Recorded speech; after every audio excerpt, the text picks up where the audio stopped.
Quotes of the day are ones that we hope give you motivation and also make you understand a deeper meaning.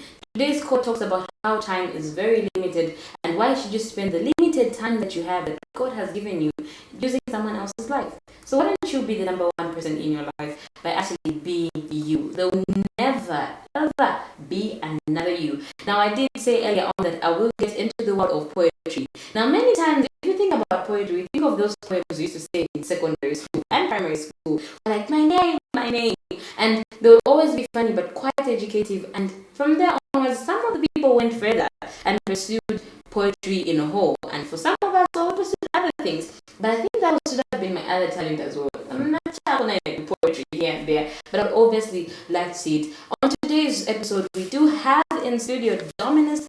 Good morning. Good morning, thank you. How are you doing, Rick? I'm alright. Now, just by the name, you can tell it has a deeper meaning. Absolutely.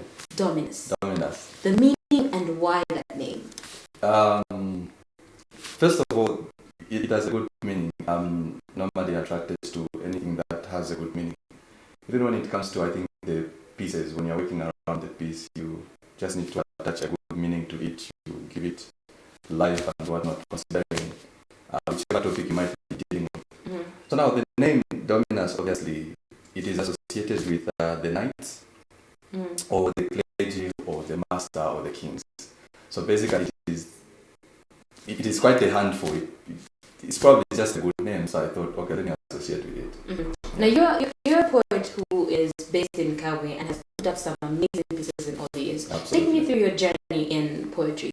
So, interestingly, you won't believe this. I started in... okay, I'm not one of those people who would have a very good, deep story. Like, I started when I was in high school and whatnot. Were you also doing my name?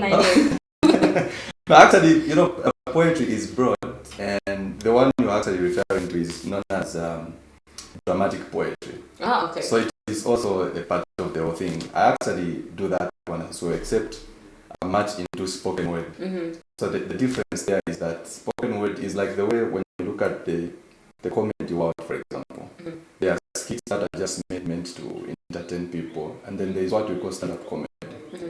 So dramatic poetry can be made in form of skits, where it can even be acted because you can incorporate some acting to it and whatnot. That's why it's dramatic.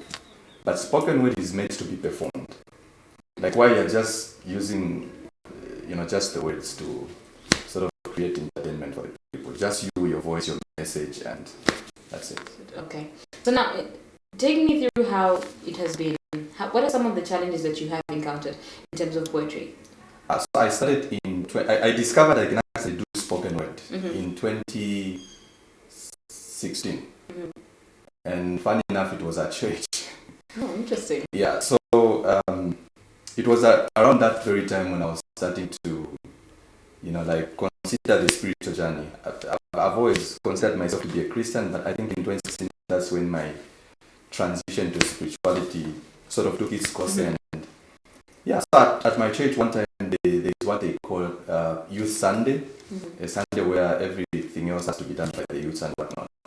So there was a part where they said, we also need poets, so which people can actually do poetry? Mm-hmm. So there were two guys that, took that particular role, and I was like, okay, this is where I can actually fit in. Long story short, each one was given a part to say, okay, let's write about this. And then I went home, wrote without having any idea if it was going to make sense. But when I came, the guys wrote it, they said, this is actually good. I said, okay. So from there, I discovered, look, I can actually do this. And coming to your question, some of the challenges. In Zambia, we have, I think, a good number of great artists, especially in the area of like music. Great artists, and a lot of them, singers, rappers. I think this time around, even actors are being recognized a lot. Mm-hmm. But poets, I don't know why it's been very hard to sort of come up as an independent industry because it is always like swallowed by a particular artistry. But I feel like it has to be, one of the challenges I've seen is to make it like really independent and thrive. And what I mean by that is it possible for a poet today in Zambia to sort of call for a show and then people show up in numbers? As things are at the moment, the answer is no. And then secondly, the other challenge is just putting yourself in that space where you're like, okay, instead of pursuing music or anything else, let me get into the poetry bandwagon so that I can also contribute and just have my voice heard somehow. So if I ask you right now to give you my third challenge is, maybe it's the issue of branding, but here is my question. If I was to tell you to name 5 top poets that you know in Zambia, you start thinking exactly my point. Yeah, so, but when I tell you to mention the top 5 singers, you won't have to say, you'll be like, you know what I mean? So that's another challenge, really. The people that are into the poetry space, I don't feel like they're really doing enough to like push that particular artistry. Yeah, but I guess that's why I'm a part of it, so we are really doing our best to push it. How best do you intend to send out messages using poetry? Well, it's the issue of creativity. So spoken word poetry, the only difference with what you and I are doing right now is that I'm just going to, obviously it is written, right? And then it is meant to be performed. So you want to add some flavor to it. It's like you're cooking beans, and then when we say spoken word poetry, it's like when we put onga into the beans. So there's the only difference now, you and I are talking right now, so the difference when I'm doing a poem is I will have to add some figures of speech. There are ironies, there are satires, there are innuendos, there are metaphors. For example, I could do a line like, amongst us are some bachelors who are not in a hurry, wanting to marry, not until they carry their bachelor's degree. Sounds ironic, doesn't it? Yeah, so that's basically what I mean. So the idea is just to be interesting and appealing to the people. Otherwise, no one wants to listen to ordinary stuff. So to differentiate it from an ordinary conversation, there has to be figures of speech that has to be attached. And by the way, that line I just quoted is one of the lines I used on the live poem that I did during my graduation from university. You actually did perform a piece during your graduation? Yeah, it was quite an honor of my life, though I was nervous because the poem was approved on the actual day of graduation. So I was actually told previously to say, it would be nice having you do a poem by one of the lecturers who actually knows that I've always been doing some spoken word. That was last year at December 2022. That's when I graduated. But then they said, we'll get back to you. So now it's one of those things where, since they didn't tell me prior, I was like, maybe nothing is going to happen. I think let me just focus on graduating, dancing and whatnot. And then Navalia was the MC, and then only to hear her call my name. But anyway, she quite a shock.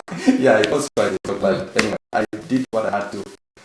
A little bit nervous because the audience was crazy and we were on live TV, but it's cool. I did whatever I had to. I'd love that you bring the aspect of having to have graduated from school. Yes.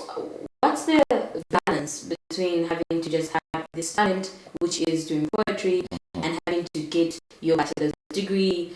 Is it a degree or a master's? Which level? It was a bachelor's degree. I haven't yet gotten into my master's degree, but yeah, I've been fortunate enough to do a bachelor's. Now that you say that balance of getting your degree and having to be educated and at the same time run your talent, why balance the two? Why not just lean on the talent?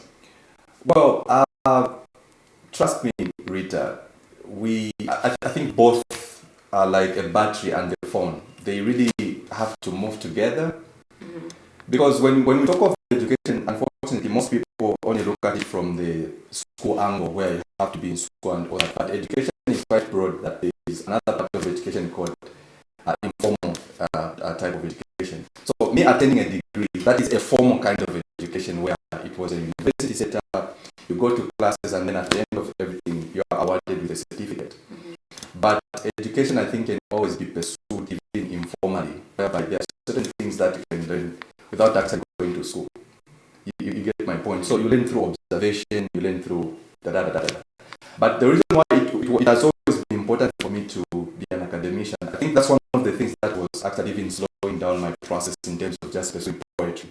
It's because most of the time was also being demanded on the aspect of, being in school, you have to do assignments, research and whatever. But when I look at how both are supposed to be married, I think this is the one thing that sort of gives you a sense of intellectuality in your execution of the pieces. Because when you have an education, and I know most of brothers in the industry that haven't really gotten degrees and whatnot, but they are really good at what they do. Because like I said, you can still pursue education informally. It's not always supposed to be formal. So to give it a short answer, it's quite imperative because there is a certain level of uniqueness that comes with you attending education, and then when you, talent, you're already good at your talent, right? So education is like just adding some spice to, because it's got more to do with like personal development. Yeah. So we've seen, I think, some people that are talented, but they were unable to like really express themselves when they were in the limelight because of just lacking that educational element. And I think even in the circles of music, not that we are mentioning any names, but we've seen some interviews that are like a little bit off. Yeah. The artists, but they're still a bit off. Absolutely, yeah. I think it's always an element of education. So sometimes I've looked at certain interviews and I'm like, wow, this guy is so talented, but I wish there is, So I was really happy to hear one of the musicians. Am I allowed to mention a name? No? You may. Okay. As long as you don't defame anybody. No, of course. We don't do that. So there's this gentleman from the duo at Chandana K. Oh, yeah. I heard him talk about going back to school. Oh, yeah. He did announce going back to school. Yes. So that to me, I really resonated with that. I was like, okay, this is so cool. Because, I love those two gentlemen, and I feel like they are really talented. So him talking about school, I'm looking at it, I'm like, wow, that's quite impressive. So I think we really need to be advocates of education. And by the way, I've done one of the poems about education. Though it's not yet released, but it should be out soon. Speaking of your pieces, interestingly, you give your pieces titles that even as you start the piece, I start thinking to myself, what is he talking about? This piece is titled Emmanuel. Yes. And that is one. And I wish, before you could even answer this, let's get to one of the pieces that you have done. Absolutely. And then we'll talk about it so that the people can really understand where I'm coming from. Please, let's go.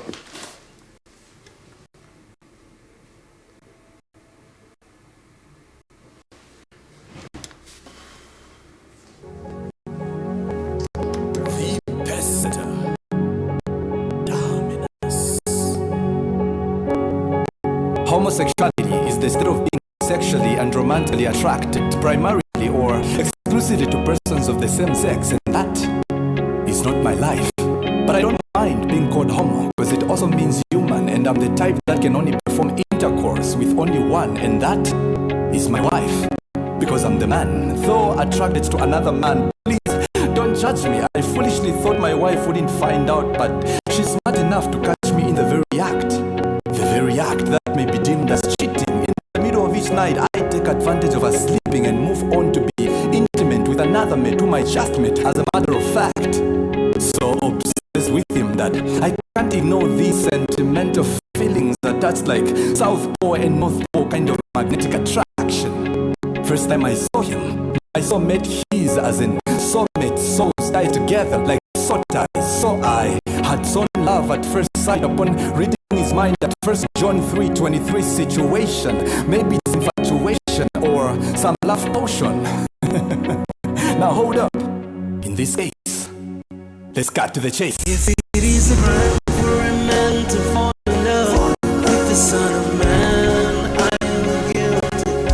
If it's wrong, loving Jesus, then I don't want to be right. Even if the thing is bad, but I'm always glad that Christ is my sweet lover. With the Son of David, nothing comes between us.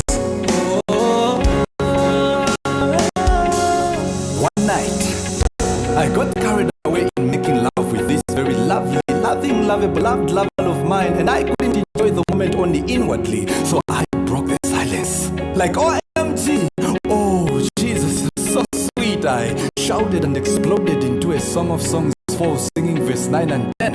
You have captured my heart, you hold it hostage with one glance of your eyes and with a single jewel of your necklace. Your love delights me, for it is better than wine. Your perfume has fragrance than spices, and for Shekinah glory's sake, I will continue burning incense. You see, the atmosphere of his manifest presence is so intriguing intriguing that my lips are charged with utterance of romance. What an essence of substance, such that my wife's attention was captured. She walked up to me and asked, why? This looks like I'm caught red-handedly cheating. So first things first, I firstly are face to face like a first man with wrinkled facial expressions facing the case of having disturbed her sleeping. But all she said was, every time you leave me on bed in the middle of each night to give attention to this other lover, I only remain lonely. So why leave me alone when you can carry me along? See, she's almost insecure, so I had to ensure that I remain with pure intentions. Cause for sure, any marriage tour can be sickening, but I'm glad she's cool with Yeshua, cause it's the cure. Though the way she was blinking and winking at me was like linking me to a cranking ship which would be sinking with my stinking thinking. But yo, what you can't recover is time wasted. So instead of wasting time filing in for divorce, she wisely decided to embrace her Mashiach and finally endorsed him as the center of our marriage. But don't get it twisted, cause this man is an absolute opposite of steal, kill and destroy, because he came that we may have life and have it in abundance. To God be the glory. And yes, I'm the man madly in love with this rich man. And to you who think being materialistic is a sin, Nishimwe, happiness there is no. I mean, in his father's house are many mansions to accommodate a dead and set a good story. Imwe, you guys. If it is a crime for a man to fall in love with the Son of Man, I am guilty. If it's wrong loving Jesus, then I don't want to be right. Even if the thing is bad, but I'm always glad that Christ is my sweet lover. Like the Son of David, nothing comes between us. You see, he is my first Corinthians 13 love definer and my first John 4:8 love designer. Yes, he's the major to my degree and my wife never minds being the minor. Though I thought any wife enjoys headlining, but mine is determining, prioritizing this amazing son of man above herself. She stopped minding being my second liner. And since my very wife and I are truly the church, then he has all the rights to legally marry both of us at once, including you, who is listening right now, cause him alone can exhibit polygamy straightforward. He is the only man you can date inside or outside your marriage, and your spouse doesn't have to feel jealous like I literally express my love for him in front of my wife, yet she never thinks I'm gay. What? Yes, I'm totally straight, but if I sound like a faggot or androphilic like an androphilia, I still don't mind being called androphile. I mean, it won't take away the love I have for the man above, cause we've been married in threesome as myself, my wife, and this very Mr. Handsome, and having sex with only my wife is another expression of worship to his divinity. I am married to the Son of God. Nothing will break us. Voice of reason.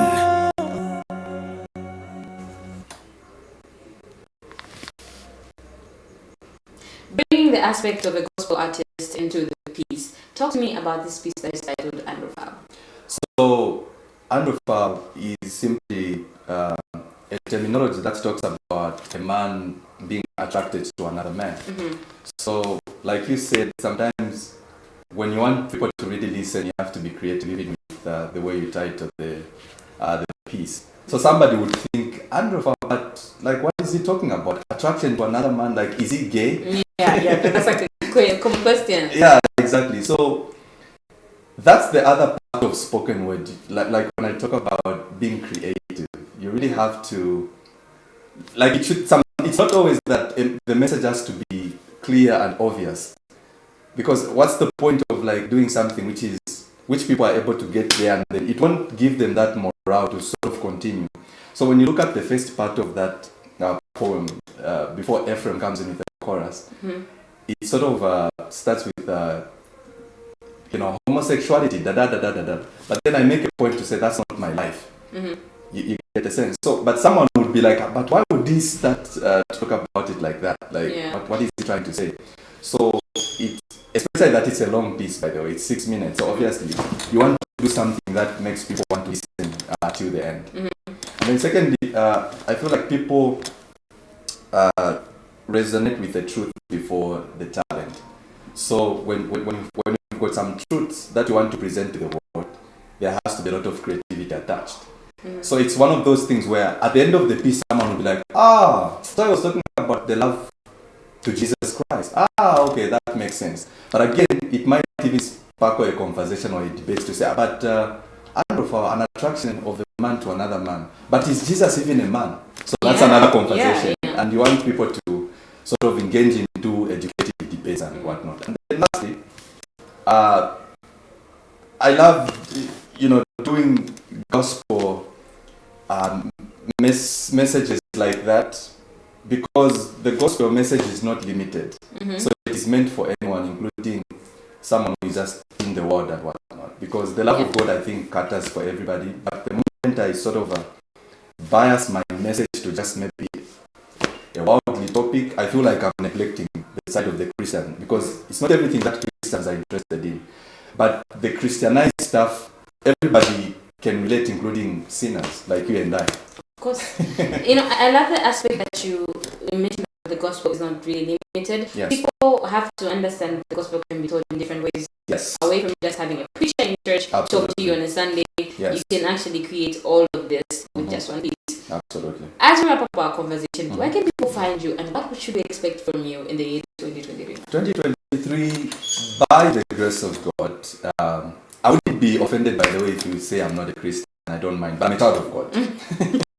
So, by the grace of our Father, obviously, I should be able to do more pieces, because obviously the idea is to, get the stuff out there. People should know what I'm about, and I think I have a voice, so obviously it's catastrophic if I just keep quiet when I'm supposed to speak. So I've been able to do, by the way, other pieces. I've tackled on gender-based violence. I've tackled on national unity and patriotism. I've done justice, social injustice. I've done Emmanuel, the other piece I just did before this one, which was basically just talking about some good revelations of who Christ is, based on the revelations I've got with the little knowledge I've acquired through the pursuit of Christ. And so many different topics. So people should be able to expect more, and as well as more features, because I know when I put out this feature with Ephraim, people were like, wait a minute, is Ephraim also doing spoken word? Or When I saw the cover page, I was like, this is definitely, he's doing spoken word now. We know Ephraim as a gospel artist, Exactly. so it really triggered some thoughts. So that's what it should be. I mean, you need to be that creative and surprise people. So there shouldn't be that limitation where I can only, work with fellow spoken word artists. So this is the beauty of spoken word. You can incorporate other things. There is a piece that is coming where I've featured a rapper. The rapper is actually rapping on that poem, and I'm talking. Interesting. We look forward to that. Absolutely. Where can people find you and your pieces? On Facebook, it's Dominus. So the reason why I had to make it Dominus, aka Shimbundu, is because I noticed that other people also created pages titled Dominus, Dominus. That's Dominus. So when I let it independent like that, the idea was to grow the page and whatnot. But I noticed that some people also, use the same name. So I'm like, okay, so how am I going to differentiate it? So to make it catchy and to ensure that I attach something that doesn't collide with another person somewhere else, I had to put a localized name, Shimpondo, which basically means the father of twins. Twins. Are you? Am I? Are you though? Are you? When you said Jimbo, Okay, let's take the conversation for another day. we definitely have to come back for that So conversation. on Facebook it's Dominus aka Shimpundu. On YouTube it's Dominus aka Shimpundu. On Instagram it's Dominus aka Shimpundu. So people can subscribe to YouTube and follow on Facebook just to keep the motivation going. Because when you see the page growing, then you're like, oh, the audience is broad. I think they deserve more. Yeah. So something great is coming, and we might even. I know people don't know me, so at the point where some are knowing me, they're like, he's already talking about international features. That might come before wrapping up 2023. Don't ask me how, but it's coming. We definitely look forward to that and many more beautiful pieces. Absolutely. All right, now I have been talking to Dominus. He's a poet based in Kawe and of course putting out great pieces out there. I need to hit the road. I need to go. You know, I like to catch up on other things as well. All right, I've been your host for today's episode. My name is Rita Malwita from the entire production team. Thank you for watching.